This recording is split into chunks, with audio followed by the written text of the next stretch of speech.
Hey, beautiful. Beautiful. It's been so long. Welcome back. Thank you. Thank you. I Didn't tell know. Bethany yet because I thought if we don't tell her and she comes on, it'll be a surprise. Megan is back. Oh, I love it. I know. It's so hard because how do I say this? So I'll be teaching again in 2 weeks. So I probably won't be able to come again. Just depends. Yeah. But I love it. I forget how much I love teaching kids and just being around kids. So it was really nice. I really enjoyed it. I'm glad that there's people like you that love teaching kids because there's people like me who are not a big fans of teaching kids. Right. Hi, Bethany. I can't hear you. You're on mute. Okay. I did the volume and then it like went to mute, but oh, it's so good to see your face. Yay. She told I me gotta she was wait. coming. Yesterday you told me, right? No, a couple of days ago you told me you're coming back on Wednesday call, and I'm like, I'm not gonna tell Bethany. I'm gonna keep it a surprise. That's awesome. Yay. Is that your new office? Have you put it all together? Awesome. A couple of more things left to do, but it's pretty much all ready to go. All the units are down, everything is painted. I mean, I can quickly. I know some people will be like, "Oh, I don't want to see the office." So I still have to put. My husband's gonna make shelves to go into that corner, so all that is gonna go over there. This is my gremlin project that I did. Maybe one day I'll do a video on that for everyone, and my storage units. So the bottom ones are gonna be doors, and the top ones are gonna be drawers. And I'm going to do black, white, kind of like one is black, one is white, one is black, and so it's kind of like a step ladder thing, because this unit is black on the outside, right? And then I have to have a heater in here because it's really cold. And this is a cold room, so cold air comes from there a little bit as well. And then that's kind of like my makeup station space, my messy desk, my favorite glitter unicorn kind of a color, I call it. Actually, I call it peacock color. Screen that covers the switchboard. And there's my messy desk that's still in progress, and my son. And mom. Yeah, so. Mom, I'm working on a project. I need a box. You need a box? Yeah, I'm working on a project. So Megan, real quick. So Brian got me a new ring. I showed Yana already, but I have to show you. Oh, I like that. It's what is that? Like black? What? I'm not fully sure. I didn't look into it. I like just like the that. black. I like black rings like that. Yeah. And I decided usually I go for like a black diamond in it, but this time I went with like a regular one, and I'm just like, oh, look at me, like fancy. I love it. It's beautiful. I know. I'm like if I ever got married, I would not want a traditional wedding ring at all. Yeah, that's how I am. I'm like, Well, traditional. I don't need What's it. your traditional wedding ring nowadays? I don't think it really exists anymore. I feel like just diamonds in general are very traditional, and I would not want diamonds at all. Well, I have diamonds, so. Mind you, I was 21 when we got married. I found a better box. I found a better box. Okay, keep it down, Ethan. It's like this all the time. Every time I go on a call, the second it goes, it's like either the cat is here or my son is here, and they're like literally everywhere. And I'm like, oh my God, I'm trying to keep my cool. Okay, go play with the box. I noticed that. Project, yeah, he's making a project. Yeah, the box. Everything is a project. Even throwing toys to the dog is a project. Well, I mean, I guess the way you want to think about it, anything could be a project, right? Exactly. It is. This is a project too. Right, exactly. Yeah. Yeah. Oh, I'm so happy you're here with us today, Megan. Oh, I'm happy I'm here. I needed it. I needed your guys' energy. So what have you been up to? Well, so I sub out of school. Oh, nice. So this was my first time subbing there, because no one's been sick or anything. So, and I was so happy because I got to start out with pre-K, and like they're my favorite age group. I love 4 and 5-year-olds because they're so intuitive and they just absorb so much. I know that they have their like anger, because they don't know how to express that. So the first thing they do is anger. But it was nice because so there's 2 teachers. There's like the main teacher and then the aide. But it's really hard for me because like I'm always a teacher. So when I went in, I'm the aide. And I'm like, okay, please just tell me if like I'm overstepping or anything, because like I just go into teacher mode. And at this school, it's like a gifted school, and their program is STEM, just like science, technology, engineering, math, I think. So that's what they focus on with the kids.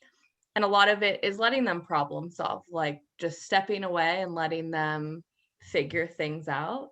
And for me, I love that kids can do that, but I do feel, again, I'm a guidance. So if they kind of don't pick up on it, then we're there to kind of guide them through it and kind of not give them the answers, but help them to figure out how to get there. And sometimes it was funny because I do think when I first started, I don't think she appreciated that I was kind of doing, the things that she was supposed to be doing, which was helping the kids if like they were stuck. But then after a while, I think when we finally like talked and learned about each other, because it was really cute, because she's an awesome teacher. Like from like day one, I was like, you are an incredible teacher. She teaches mindfulness in there. She does breathing techniques with them. We go on mindful walks every day. Like it was just so inspiring. And I was like, I love learning from you and how you are being an amazing teacher.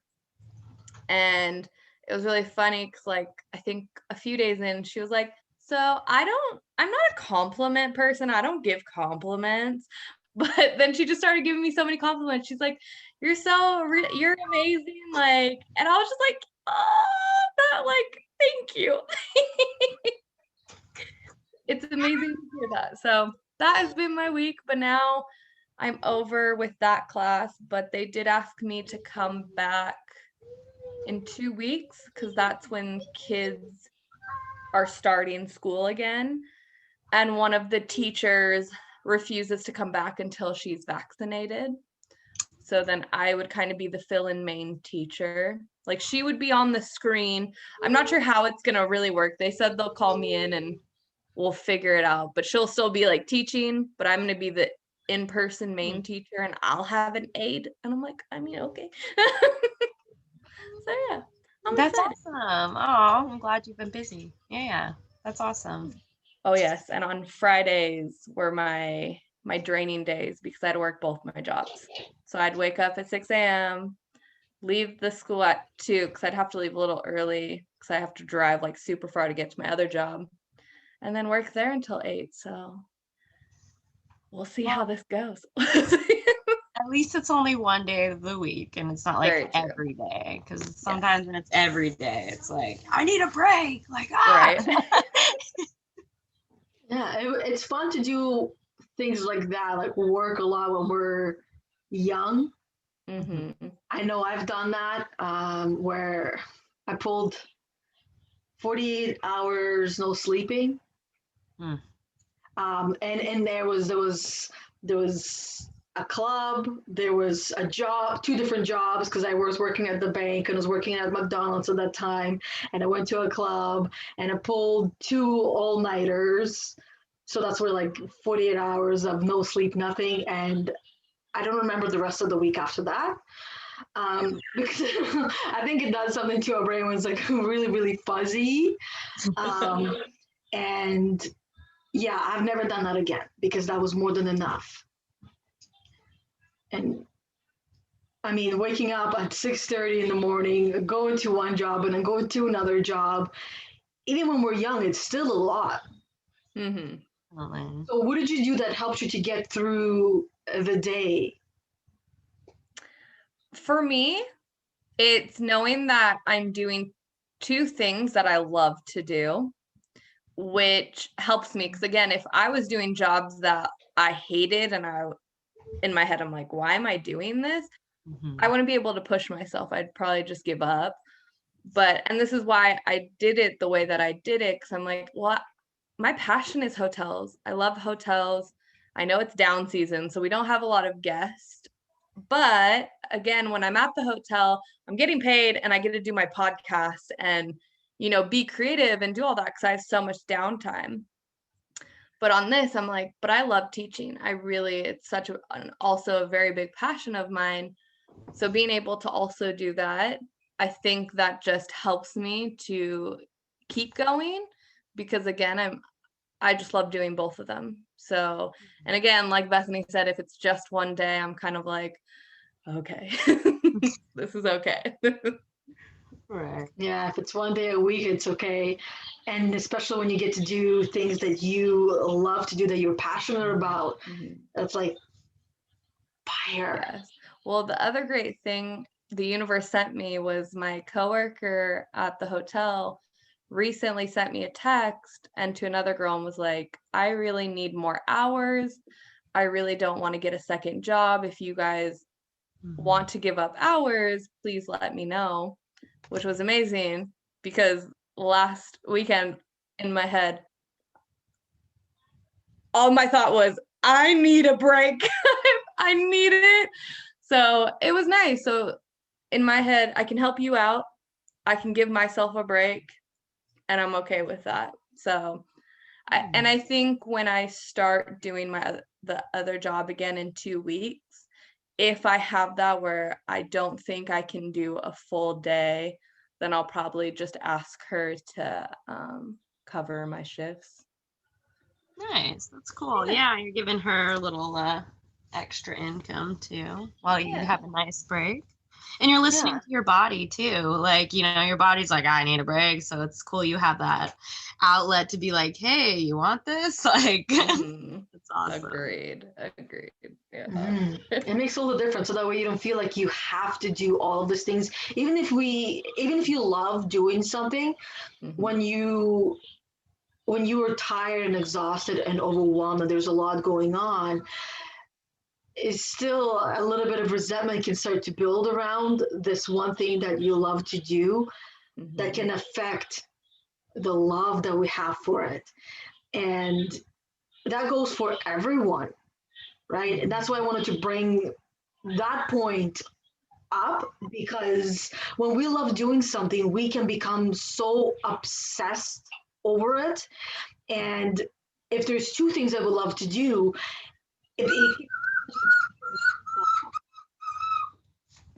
What? Sorry, that was Uriah. I'm gonna.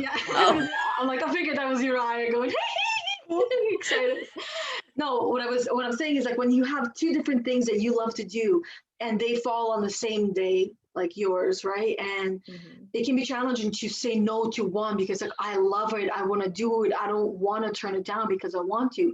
But you listen to your body and your body was telling you, like, woman, calm down. I need a break. I know you want to do it, but I need a break. I need to rest a little bit. So please let me rest. So that you manifested this other woman come in and say, I need hours. Please give me hours. Yes, please take, just a couple of hours off my table. But that way when you go back, you feel more available.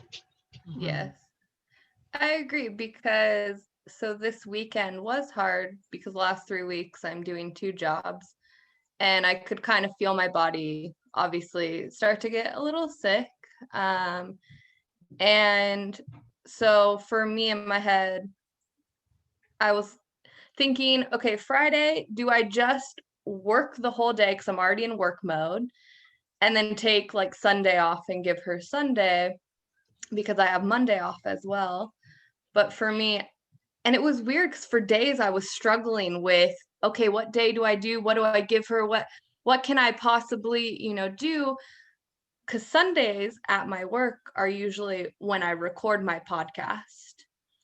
But in my head, I was thinking, okay, but you don't have work on Monday. So you have all Monday also to get it done. And you can take Sunday as just a rest day. And that's what I slept. But I felt really just emotionally drained, but also my body was coming down with some type of cold. So I was just like, okay, today is a chill day. Sunday, we're not going to do anything. Kind of dragged into Monday. But it was nice out, so I got to go out into the forest because nature kind of gives me a lot of clarity. And it helped. I actually recorded my podcast in the forest, gave me inspiration. And then I noticed that I've been letting my room get very messy. And I realized that when I do that, I can actually see my mental state. And so on Monday, my goal was to just clean my room, organize my room. I had a pile of papers like this big, and I keep looking at it and I'm like, no, no, no. So yesterday, that was my only thing. I'm doing this. I need to go through these. And it wasn't even that bad. It took me maybe 15 minutes to go through all of them, get rid of some, what I need to work on. So, and now my mental state is definitely getting a lot clearer because my outside world is reflecting now my inside world. Yeah, that makes a lot of sense. And this is one of the things that I tell all of my clients as well. And if you're feeling scatterbrained, overwhelmed, tired, and exhausted, look around the space where you spend most of your time in. Mm-hmm. If it looks cluttered, disorganized, or maybe it looks like a bomb went off in your room, then chances are that is exactly the reason why your mind is that way. Because if we are in a clean, sterile room or in the forest, which is clean and organized, okay, by nature, you're able to center and focus and you have a flow and you have a rhythm going. But being in this space that is cluttered with a lot of stuff, my room still has a lot of stuff. I still have to go through decluttering. When you're talking about papers, like that's how many papers I went through and I threw out. Yeah. Like I still have this many papers to go through. Yeah, this many papers. I'm like looking in this bin that I have, this many papers to go through, and I'm gonna go through them and clean them out because they are cluttering and taking up space in my mind's attic. That's what I call it. Like we have our conscious mind, and then we have the attic where we put things away in that attic. Subconsciously, a lot of the things that we put in there occupy space, and even though we're consciously not aware of it, subconsciously, all of that, it's like all those tabs that are being open on the computer that are slowing down the system. Mm-hmm. This is what happens when our space is cluttered. It slows down the system, so we feel clouded, overwhelmed. We can feel like we're burning out, tired, exhausted, and unable to focus. Mm-hmm. Our space gives us that ability to have the things that we want to or experience the things that we don't particularly want to. But sometimes there's a lot of comfort in that as well because it's familiar. We know how we're going to feel. Even though we're going to feel crappy, it's still familiar. So I don't want to do anything around it because if I fix it and organize it, that means I'm going to feel clear and I don't know what I'm going to end up doing with that clarity. Right. Yeah. So because I wrote down nature gives lots of clarity. So it sounds like that's one of the things that you use that helps you to feel clear and grounded, because that's the other thing that you mentioned, because it grounds you. What else do you use? And the same question will go for you, Bethany. What else do you use that helps you to feel clear and grounded? Ooh. See, I love that. And that's really funny because a little about my podcast that I did this week. For me, definitely doing yoga. Most definitely. That's my center of me. And even for my body, when I just miss one day of not doing yoga, my whole body is out of whack. Like I have pains everywhere. And it's crazy just what one day will do to me when I don't do it. I do feel like meditation, but for me, I don't do meditation as everyone does, where it's like, oh, I'm just gonna, I just, when I feel those craziness, I just kind of stop myself and let those thoughts kind of just, pass through me. Again, some of them hold on to me. And a lot of just things that bring me joy, whether that's writing, reading, all my little hobbies that get me connected back to doing things that I love doing and keep me here in the present. And for me, like I've been noticing, I'm on my phone way too much lately, which is crazy to me because when I'm traveling, I am never on my phone ever because most of the time I don't buy data and it's only Wi-Fi. So when I'm out and about in the city, I'm just relying on my brain and people to help me figure out where I'm going. So it's really hard for me when I come back here. I do get really attached to my phone. And maybe that's a loneliness thing as well, why I get attached to it.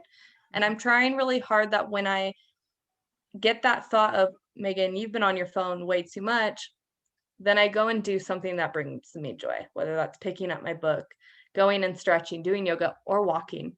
Walking is my biggest thing to let things go as well, not just ground me, but to be, Meagan, get rid of these thoughts, let them go out in nature, just release them here. Just, do you see the stillness there being present? You do that as well. Oh, I love nature. Me too. I don't get out that often because I also stopped going grocery shopping now because I needed more time. I added more calls on my weeks. So I've taken grocery shopping off my list and gave that to my husband. Cleaning is also a little bit less time is spent in cleaning, but my walk is just for the dog, right? In the morning and in the evening. And it's been really cold lately. So I don't stay out that long. I feel like I get like slapped by the wind on my face. It's like all red when I get back. So thank you for sharing. I'm just going to quickly summarize and let me know if I missed anything because I want everyone to take notes, right? All of these podcasts that we do, all of these videos that we do are not just an informational process, but an application process because I want people to take notes and then apply what they're learning because that's the only way that the results will be seen. My favorite quote is life is not an application life is not an information process, it's an application process. So what you said was that helps you to gain clarity and feel grounded is yoga, meditation, but your form of meditation is more like being in the moment is what I would like to refer to. Now feel that cloud of thoughts taking over everything. You sit with that cloud and you allow everything to just pass by as much as you can, even though some stay behind. Limiting the use of technology. That one was a huge one for you. Books, so reading books, stretching, and walking. And being in nature as well, which was one of the earlier ones. I'm sorry, I have one more thing that I think is very, very important that I do very frequently, which is talking to myself in the mirror. It is the most important thing because a lot of people say, oh, I talk to myself, but do you look yourself in the eye and talk to yourself? Because that is the most powerful thing that we can do to connect with ourselves. And a lot of people that I've tried teaching this to them, that first interaction with themselves, they can't do it. It's so hard for people to look themselves in the eye and say what they need to say to themselves, or even trying to find nice things to say to yourself. It's easy to say those negative things, they come so quickly. But when you're like, okay, can you tell me 5 things that you love about yourself? It can be your features, it can be how you are as a person, and people struggle. And for me, when I get down on myself, you go straight to that mirror, boo-boo, and you go and talk it out with yourself. So that is a very key thing that I do, especially when I'm in my feelings. Mm-hmm. Yeah, that's very true. Most people only have negative thoughts, negative feelings about themselves, circling and spiraling out of control. And everybody wants to wake up feeling great and love themselves, but very few people realize that it takes work and dedication and consistency. And when you get to that point, you do not stop. You keep going, because most people, when they get to that point, that place of, oh, I'll be happy when, and they'll get to that place where they're happy. Great, I feel great. Now they feel that they got it all. It's perfect. So they go back to the old ways, and the old ways bring the old self back. So that's the other challenging part that I've noticed with humans, right? And including myself as well. I get to a certain point sometimes with, for example, with meditation, and then I'm like, oh, great, I got this and I got that. And then I take a break because I want to sleep in. Yeah. And then afterwards, it's harder to get back on that horse, because that horse, it went from being 2 feet tall to not being 3 feet tall. And then when it gets to be 5 feet tall, I'm 5'1", so it's really hard to get on the horse that's just, and shorter than me, figuratively speaking, of course. So all of these are absolutely incredible, and thank you for sharing them. I'd love to hear with Bethany. So mine are very similar to yours. Like yoga, that's like a number one thing. Going out in nature always helps me when I'm having a rough time. I sometimes just go outside and I'll like talk to Mother Nature, like, hey mom, I'm having a rough day, I need your help. And most of the time, like a bunny, well, because I have a spirit animal, a bunny. And so when I see bunnies, it's like, okay, everything's going to be okay. I'm on the right path type thing. So usually I'll see bunny footprints around, or, or on my phone, something with a bunny will pop up during those rough times. Another thing that I love doing is breath work. That's a huge one for me. When I'm having a rough time, I go back to my breath. Okay, how am I breathing? Because I notice when during those times, I like my shoulder, my shoulders creep up and I stop breathing fully. So of course I start feeling it in my chest and I'm just like, ah. So I try to take deep breaths. And I like to do this one thing that now, Yana, you told me about. It's like inhale light, exhale dark, or I like to do mantras as well. And so sometimes it will be like Om Shrim, and that's like abundance. And then Hung Sa, which is release. So it's like bring in the abundance and then let go and release. Inhale, abundance, yeah, release with the exhale. Another thing I like doing is writing. I know we're similar with that one. A new one is going live on different groups that I'm in. I actually went live today in all 3 of the groups. Yanni, you'll have to see. It's on there. Yeah. Man, what else? Oh, Reiki energy healing is another big one. Any kind of binary beats, or like, I know there's like different tones. So any of the tones, sometimes I'll go to, it's like, I'll look for one specifically, like on how I'm feeling. Self-assessment questions are huge too for me.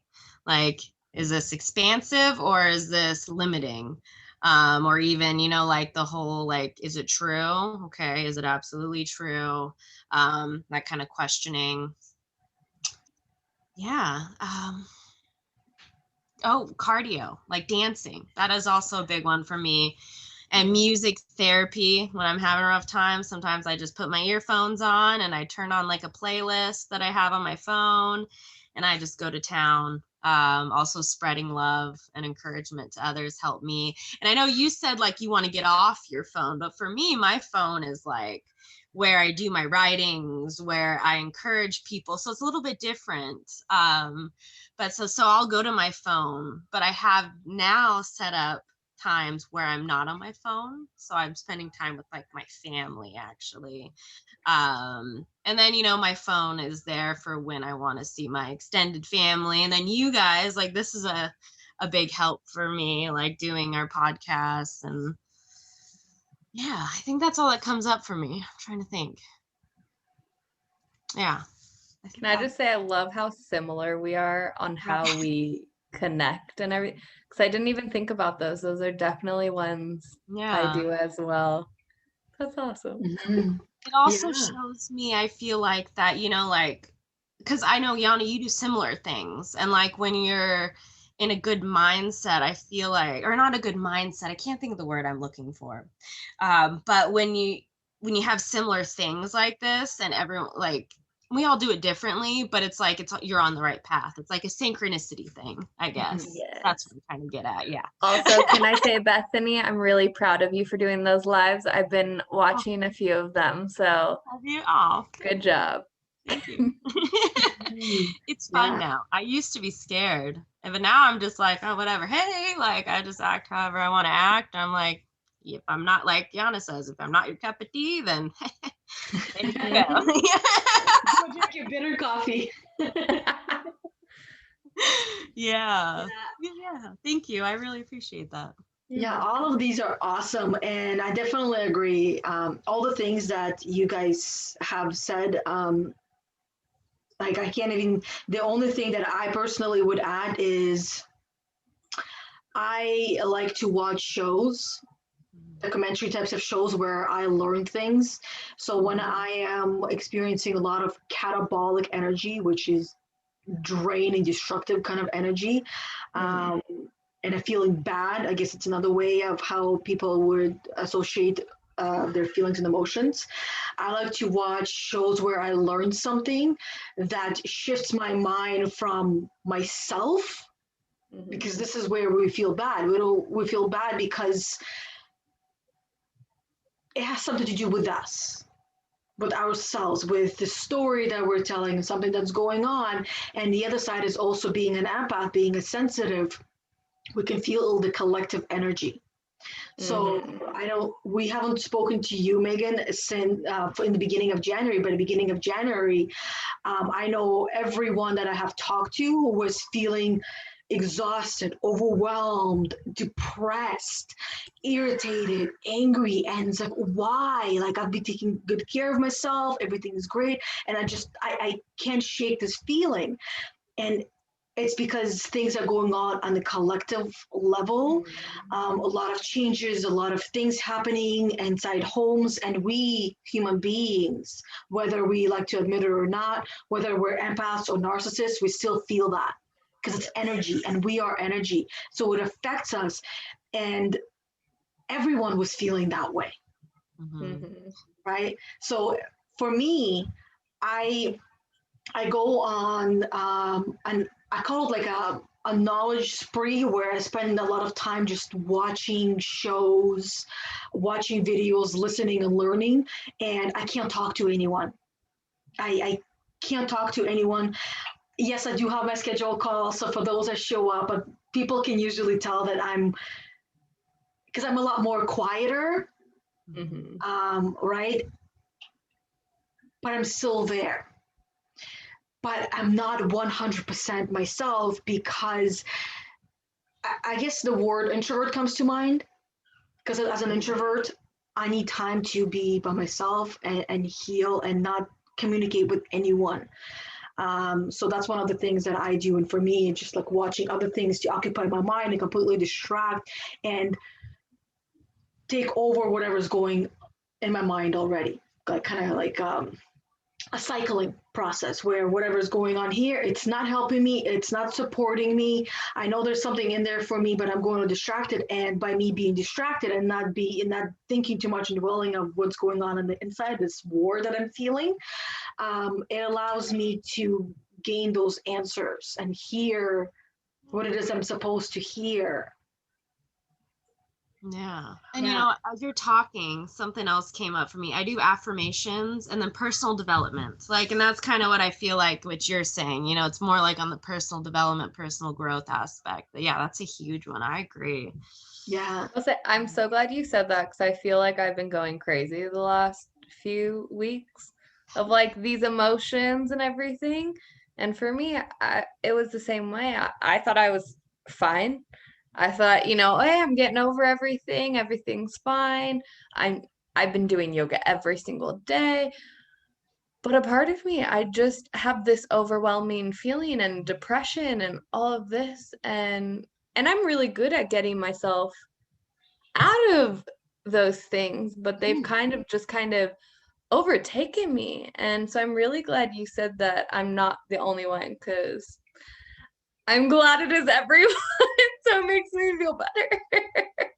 I had last couple weeks were rough for me too. I had like a head cold. Yeah, it was a rough one too. But like with our tools that we have in our tool belt, you know, I was able to get out of there. And something I like to say is, you know, return to sender. When I feel like there's like that overwhelm, I'm just like, nope, return to sender. And I like to shake it off or something like that to where it's like, no, or take a shower. So it's like I'm washing myself.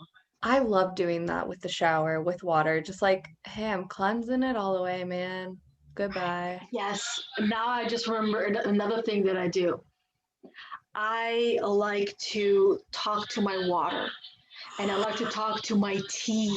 And I stop. This is day 3 now, so I'm gonna give myself a pat in the back. I don't like anybody else patting me, so I pat myself in the back. I have not had coffee in 3 days, and I've been drinking cacao instead, which is a heart opener, and I feel my heart opening.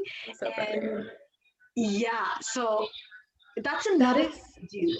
I'm proud of you. That is so funny because I recently started doing that. It keeps appearing to talk to my water and everything. So I've been really, really trying hard to be more mindful of that.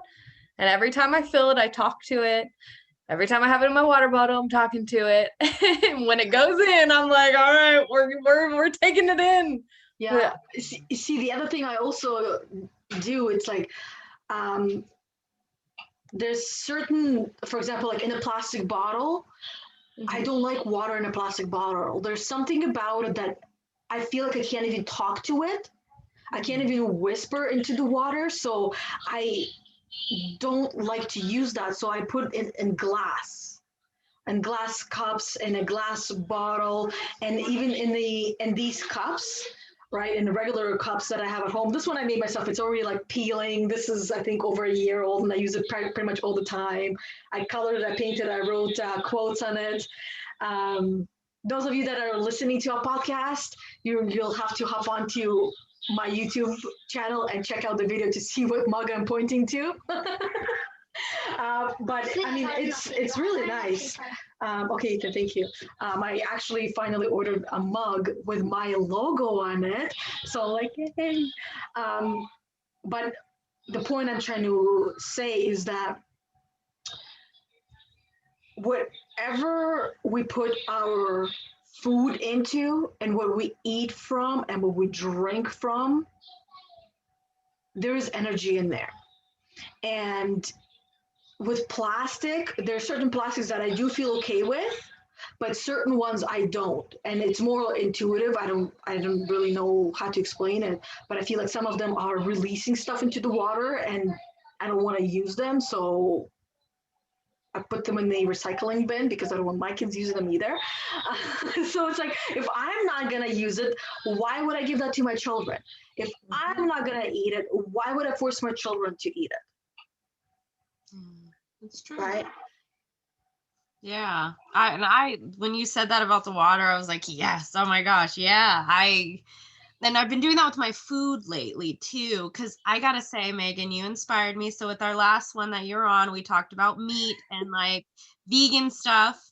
And I'll be honest, in the last couple weeks, I did have some fish, but but I've been eating like strictly like vegetarian type stuff. I haven't been eating sweets. Like and you planted that seed in me, and it got me going, and I've been feeling amazing. And like when there's meat around, I'm kind of like I can cook it, but when I want to eat it, I'm like, I don't know. And it's weird because that conversation we had, and like I was so like pro meat. And now it's more like I'm eating more vegetables. Like I've changed my proteins to more beans and stuff like that. And I just feel fabulous. So I wanted to say thank you for that. You're welcome. Again, if you ever need help, let me know. Just because, again, to everyone, whoever wants to transition, you can get super sick if you do not know how to properly feed your body. And that is why a lot of people end up going back to eating meat, because they don't know how to properly get this thing running on just plant-based. So, and with being a vegetarian, we kind of overcompensate with dairy, unfortunately, which is also not very healthy. So kind of the check and balance. But I'm proud of you, and I'm glad my seed sprouted. Yeah, I just and I did like the sickness you're kind of I kind of felt like, because I did maybe a little too much at once, so I cut out a bunch of supplements I was taking. I cut out some, like, because I was taking it at work, and I cut that out of my system. Like I cut out like processed foods and sugars and even meat. And you could ask Yana. Like I had a rough couple weeks, but now I'm here and I'm just like, oh, Yeah. No, because my journey, I had to slowly wean off of stuff. And again, everyone's body's different. Some people can just done and be fine. Other people, it's like a slow process. So never be ashamed at what process you're going through at all. As long as your end goal is to get to a healthy place, that's all that matters. Yeah, exactly. Healthy living. I agree. Yeah. And Meagan, if you were ever feeling the way that you were in the beginning of January, the reason why I have the Heal the Unicorn call, this one here, is because when a unicorn feels like she's in pain, internally or externally, you communicate with the tribe and see, what the F is going on, guys? I'm feeling this way. I'm not really sure why. And just talking about it and expressing it allows you to get answers. Yeah. And you would have, at that point, would have gotten from us, oh my God, dude, we're all feeling that way. All of us. And I've talked to quite a few people, and all of them were feeling that same way. Yeah. It helps not to feel alone. I agree. And I will say, because I wanted to be on these calls, but job calls, unfortunately. Yeah. But I will say, when I'm around kids, they make me happy. So even though I was not around you guys, it was really nice being around them, because they brought out that happiness in me, and that everything will be okay. No, you are right. It will be okay. So, but obviously it hit me really, really hard this weekend because now I'm done with that class. And of course, all that kind of hit me. Oh, I'm not going to be able to interact with them. I'm not going to be able to have fun with them. I'm not going to be doing that aspect anymore that I love, even though I will be doing it in a few weeks. It's going to be a whole new class. So I think that's kind of, now I'm really at that down point right now. But again, you guys came back into my life just when I needed you. Yay. And you can just message. You don't have to, if you're not able to hop on these calls, that's fine. Just send us a message in our chat group, and you can get the help and support through there. I'm getting better at that. I will say that is one thing I really struggle with, is asking for help. And it is something that I'm really trying to get my mind out of, because other times I'm really good at asking for help. But when it comes to my mental clarity, sometimes it is really hard for me to reach out. Yeah, reach out and ask. I had a feeling. because you're the type of person that wants to help everyone and help and teach everyone, take care of everyone. And typically, this is where people that are always giving and giving and giving, they have a really, really, really difficult time asking for help or accepting help. Yeah. Until it's too late. Mm-hmm. So let's not get there. Okay. I promise. This is my sign, okay? There you go. I'm listening. It must be really difficult because I always admire children. I admire teachers working with children that you have 20 kids in the classroom for most of the year. And then at the end, whether it's a year or even a couple of weeks, it's still a lot. You get to know them, their personalities, and they feel like they're your responsibility in a way. And then you're done. So it's no wonder you experienced feeling the way that you felt. You didn't specify clearly how you felt, but I sensed that there was a little bit of depression in there, feeling like really down on now I'm not going to have them. I'm going to go back. There's going to be different kids, but I'm going to miss these ones. How do you cope with that?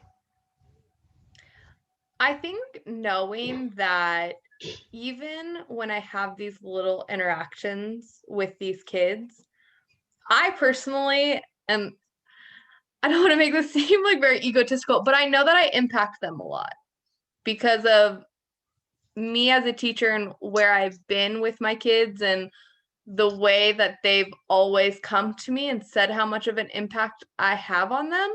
So I know that no matter what classroom I go into, that I'm doing the best that I can for them. And I'm here and I was put to be with them for a reason. And as long as I can just touch them, even if it's in a short period of time, then I'm okay with that. And I know that, okay, it's time for, new kids and, and who knows, I might come back around and meet them again or see them. But I think that when I'm with kids, I show them as much kindness and compassion and all of that so that when they grow up, they can say, oh my God, I met someone that showed me all this. And if it can, kind of ripple effect, then I'm okay with that. I've processed it. It obviously it does get hard. There are some students that have really touched me and I wish that I've been able to keep in touch with and stuff. But there are some kids that I have them on like Facebook and stuff. I don't talk to them that much, but yeah, it is hard. It is hard, but yeah, you know that you're doing a good thing, so you kind of can't get too depressed about it, I guess, in a way. Yeah, that's interesting. Yeah, it makes sense. It sounds like what you do is you really rationalize through that journey and that experience that you've gone through with your children. Mm-hmm. Like sometimes I have to rationalize with that one there. Right? So now I'm playing things and my thing locks, so he's like, ooh, key and it locks. Awesome. But you rationalize and you remind yourself what your purpose is, and you have an understanding, beautiful understanding, where you see that this is just part of the journey for you and for them, and this was meant to be for the time that it was, and now that this time is over, however sad you might feel in the end, you appreciate and acknowledge everything that you that you were able to experience. Yeah. And then you get to have more later. It was one of my most recent podcasts, because I started teaching them, is about my teaching experience and just kind of how we should act around kids, how us as parents kind of need to do different things when it comes to children, listening to them. I think kids are not listened to enough at all. We don't listen to our children. Another thing is giving them those kind of tools, because children are so intuitive. They're super smart. We don't give them enough credit at all. And talking to them like they are human beings, like they're an adult, because when you talk to them that way, they're picking up on everything that you are saying.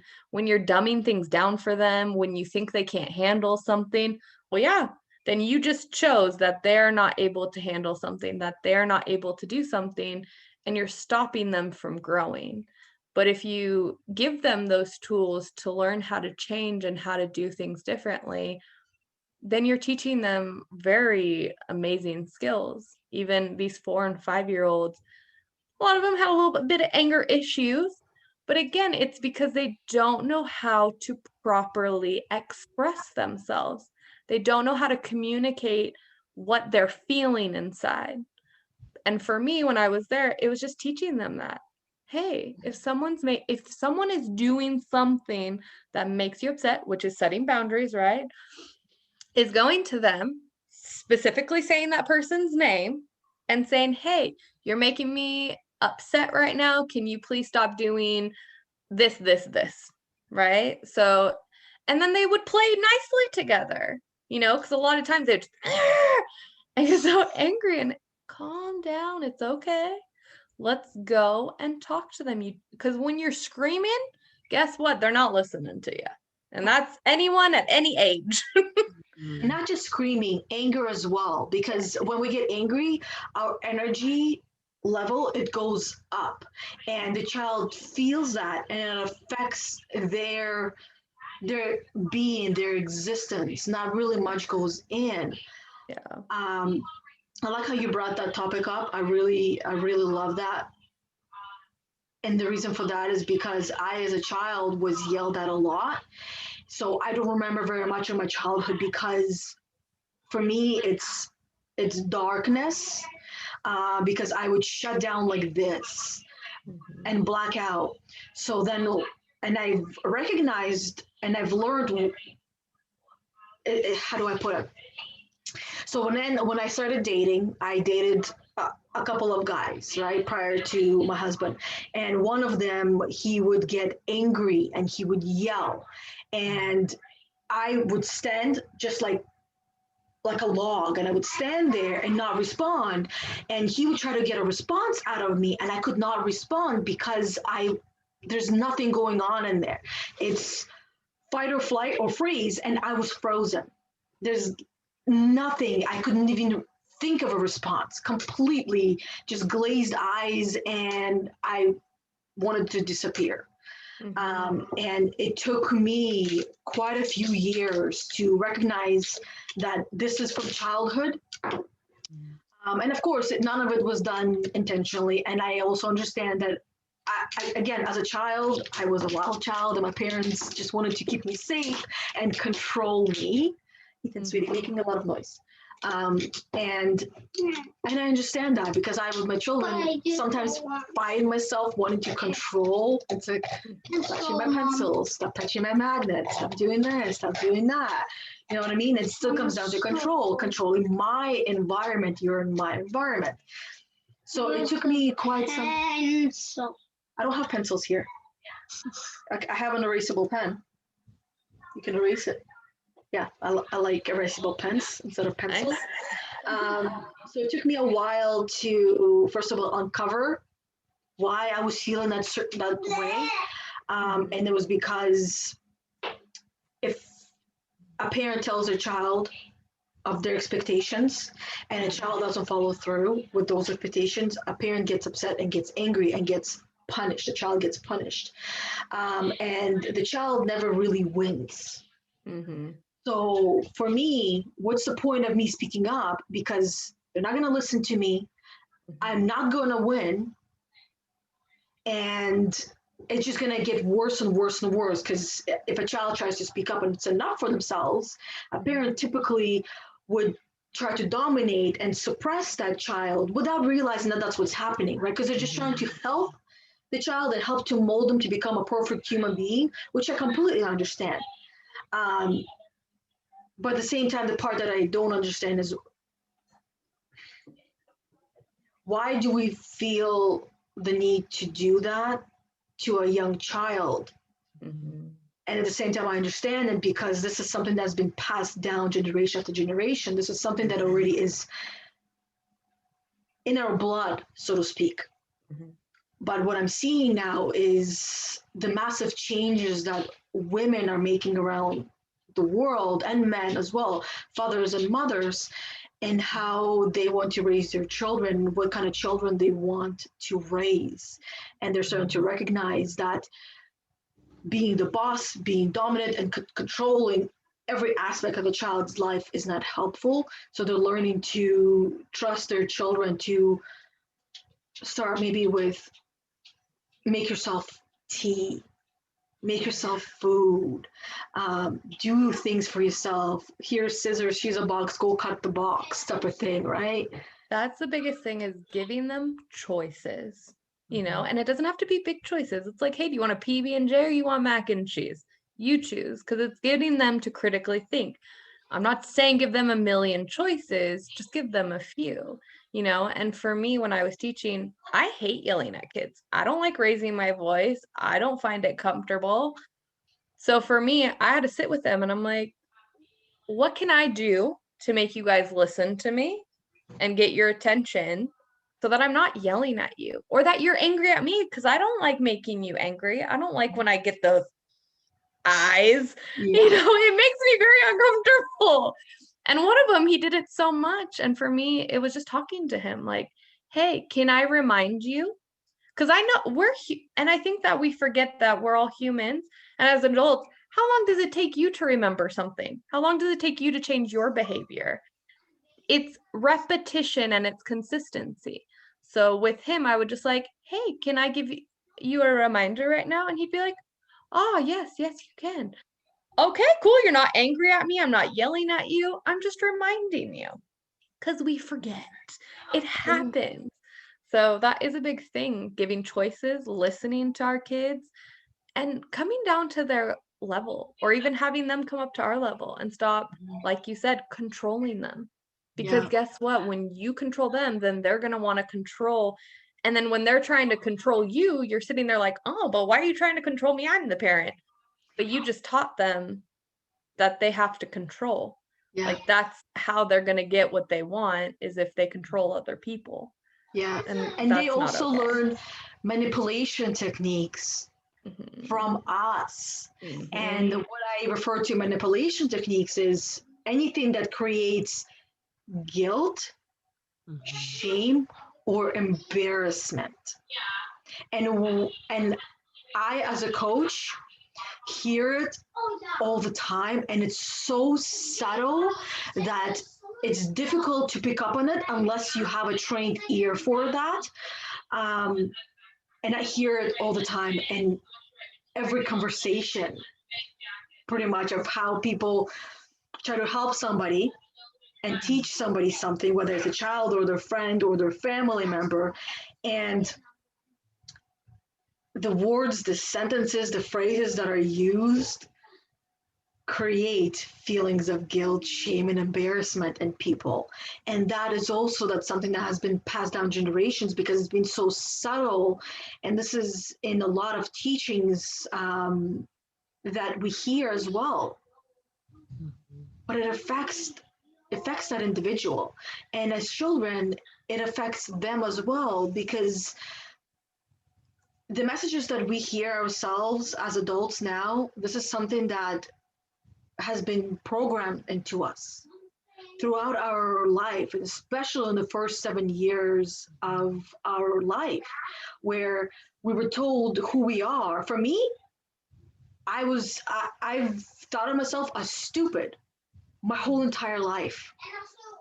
My whole entire life, I thought of myself as stupid because somebody would say it to me, oh, you're stupid, you don't get this, or you're stupid this, you're stupid that, oh, you failed the class, you're stupid, right?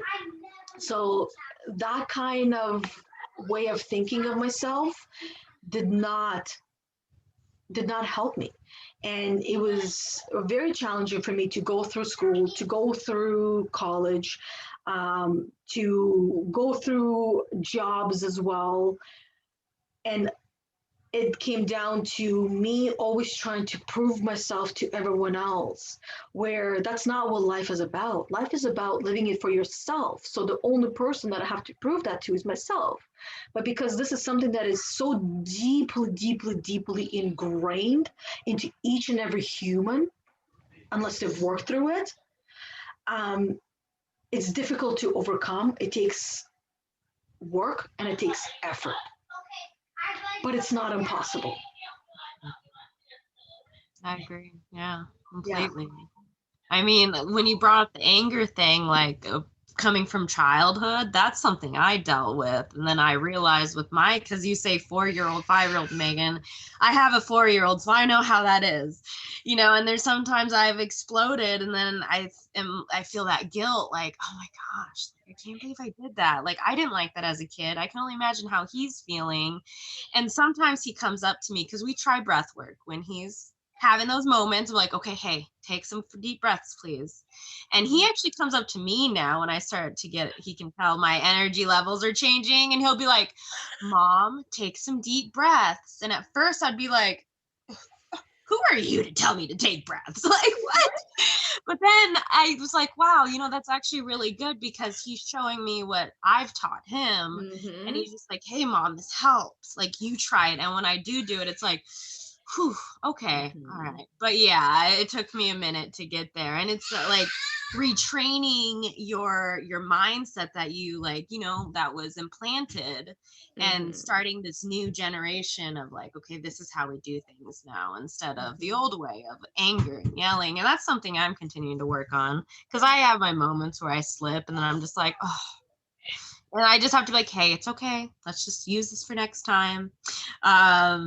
Can I ask you something? Yeah. Do you ever, like, let's say when that happens, like you explode, do you ever apologize for it? I do. Yes. And that is amazing because a lot of us need to do that to our kids. Hey, you did not deserve to be treated that way. I'm sorry for yelling at you. I get things wrong sometimes. I have these emotions. So it's teaching them like, hey, we're also human. We make mistakes. Because you're a living example for them. And that's what we all forget. Be an example for your kids. 100% agree. I think apologizing is one of the hardest things for parents to do. I will tell you right now, my mom has apologized to me in my entire lifetime, maybe a handful of times, maybe.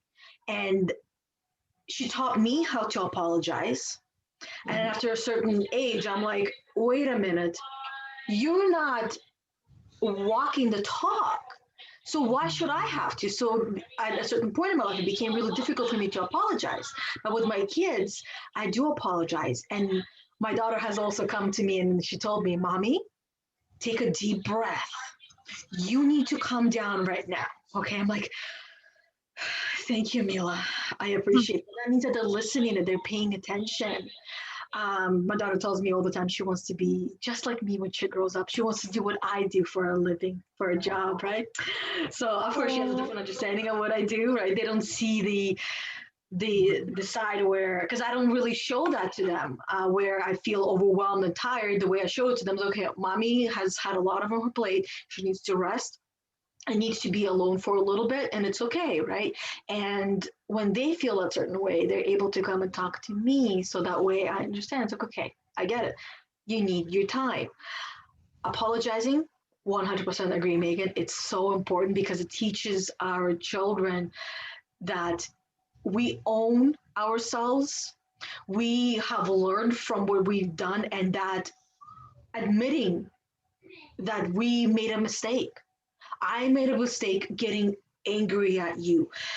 I know it doesn't feel good being on the receiving end when I get angry at you. And I also want you to know that I also feel really, really bad when I get angry because you don't deserve it. You don't deserve it. You are an amazing child. And this is how I actually do talk to my kids. You're an amazing child. You always listen, even though sometimes it's a lie, but you got it's okay. You always listen. You're so good. You eat all your food. Again, sometimes it's a lie. And whatever kind of comes to mind that I want to praise them for. And then I tell them that I'm too make mistakes, right? And that the most important thing is to recognize, because this is what life is about, is recognizing that I made a mistake and remembering that there are no mistakes in life, that everything has a purpose. So whatever happened, this was an opportunity for me to recognize and learn from it. And guess what? Now you and I have bonded over this. Now they feel like they can come and talk to me about everything and anything. And they do. Why do kids lie to us? That's a really good question, because kids lie to us. Why do they lie? Because they don't want to disappoint us. They don't want us to get upset. They don't want us to get angry. They don't want to get in trouble. They don't want to be punished for it.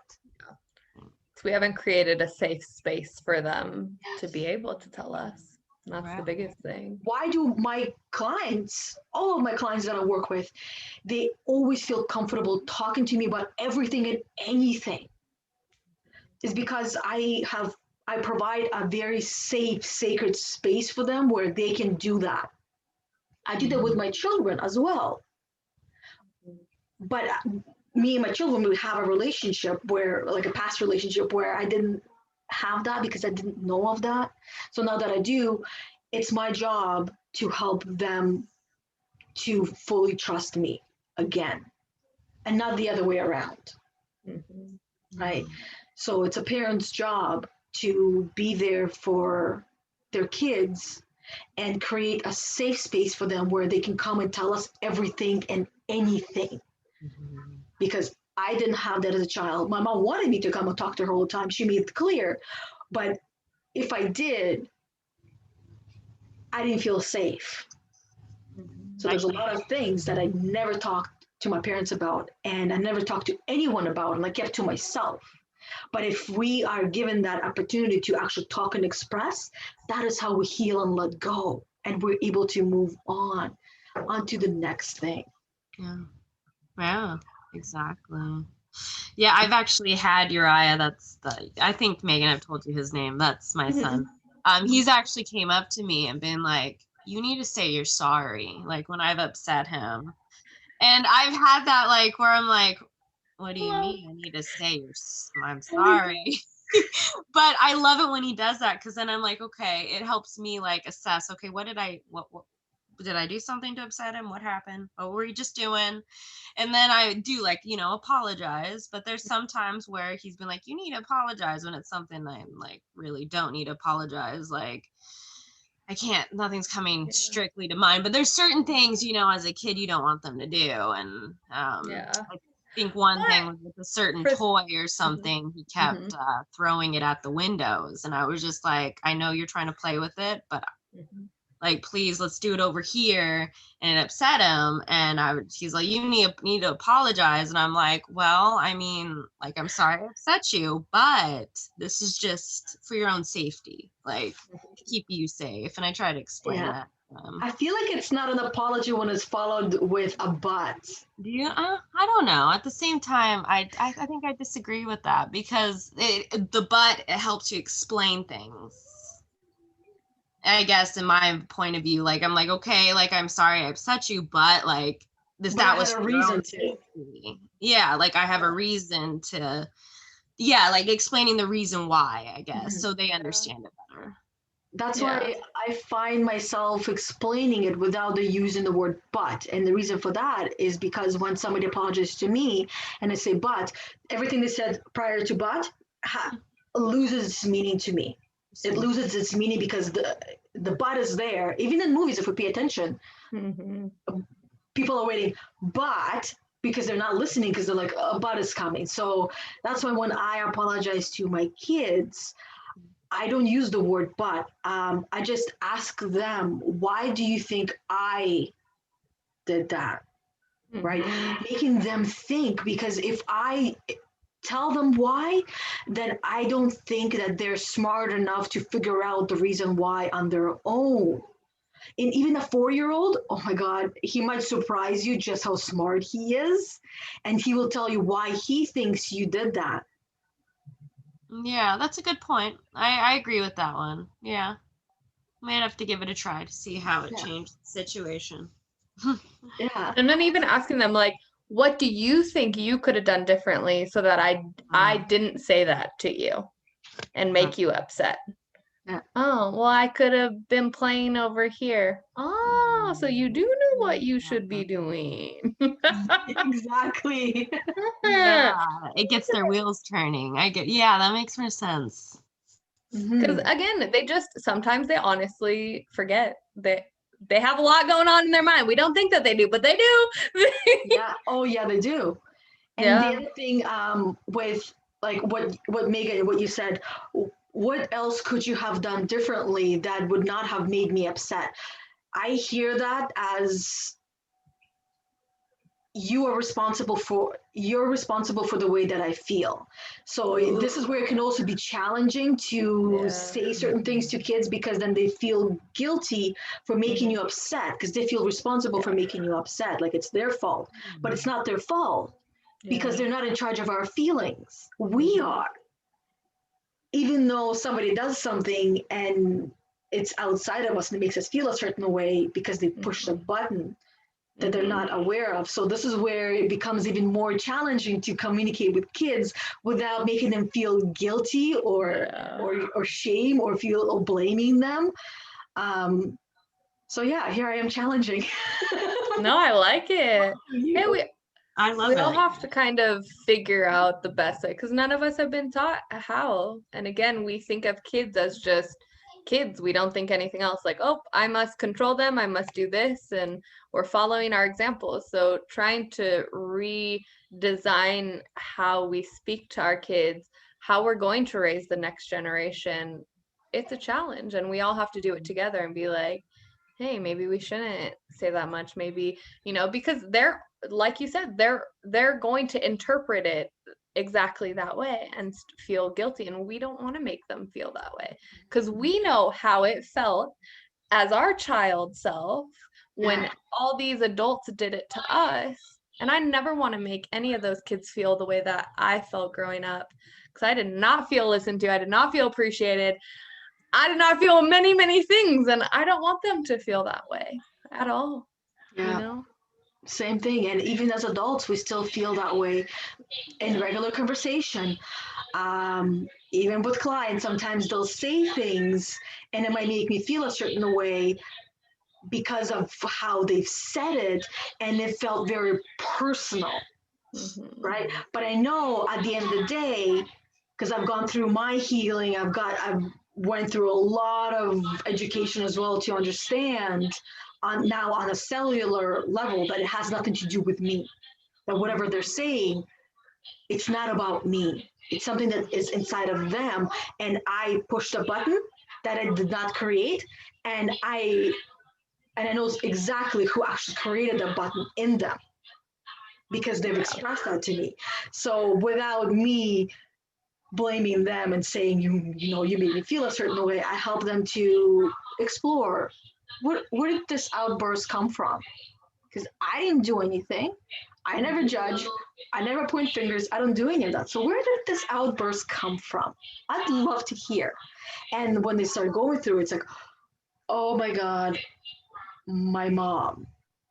It's typically always a parent that has put that in them, and they're carrying it, and other adults in their life. And this is why we're talking about children, because if we want our children to not have those buttons and have healthy relationships as they grow up, it's our job to make sure that they have as less buttons as possible. They're gonna have buttons. They're gonna have triggers. It's normal. It's our gift to them as well. But so that way, when they go out there, they don't see everyone as an enemy. Right. And then it becomes difficult to have those relationships when people see you as an enemy. People saw me as an enemy when I wasn't. And guess what? They lost a really, really, really good friend because they saw me as an enemy. But they were the enemy of themselves in the first place. but I don't play games. This is how it is. I say it, I speak it. Don't like it. I didn't do anything. You know what I mean? So, anyways, I want to keep it reasonable for everyone. It's already 2:45 here in the Canadian cold of Ontario. Oh, it's the same time for me here in Michigan. 11:45 here. Oh, you still have a whole day ahead of you. That's awesome. Yeah. I just wanted to say thank you, ladies, for another amazing call. Each and every one of these calls are just so amazing. I love them. And I feel like we put so much gold into these calls that my challenge is then giving this a name. Right? Like I think the Healed Unicorn is a perfect name because I mean we challenge each other and then we plant those seeds and then we blossom and like we're able to show people what's possible too. Yeah. Like the first half is about us healing ourselves and finding, but I feel like that connects to, again, raising kids, helping them to choose what brings them connected back to themselves and learning teaching them how to do all of these things. Yeah. By example, teaching them by example most of the time. Because if we expect our children to apologize, they would never apologize, then they're not going to apologize. Yeah. Right? And that goes for everything. If we expect our children to eat a salad and we're sitting and eating French fries, right? There's a quote, do as you do, not as you say, or something along those lines. Yeah, I know what you're at. Yeah, I know. I know what you're talking about. That you do as you say and not say as you do. I don't know. Doesn't matter. Now you're confusing me on it, but I know what you're talking about. I just butchered it. I got what you're going with that one. Yeah. There you go. That's all I want. As long as everybody gets it. So I just want to say thank you, ladies. And then thank you to all of our viewers and listeners, wherever you have found this video or this audio. Looking forward to our next one next week. And this is for the benefit of all of us that have podcasts and videos. Subscribe to our channels. I provide all the information to both of these ladies. Meagan is there, Bethany's there, all the information at the bottom. Connect if you want to have conversation, ask questions, you want us to be your mini friends. We might be able to do that. But connect and or follow, subscribe, however the platform goes, and have a conversation with us. All right. So thank you. Yeah. Good note to end. Thank you all. I love you both. Love you too. Love you guys. Until next time. Bye. Bye. Yana, can you send me the audio because I don't know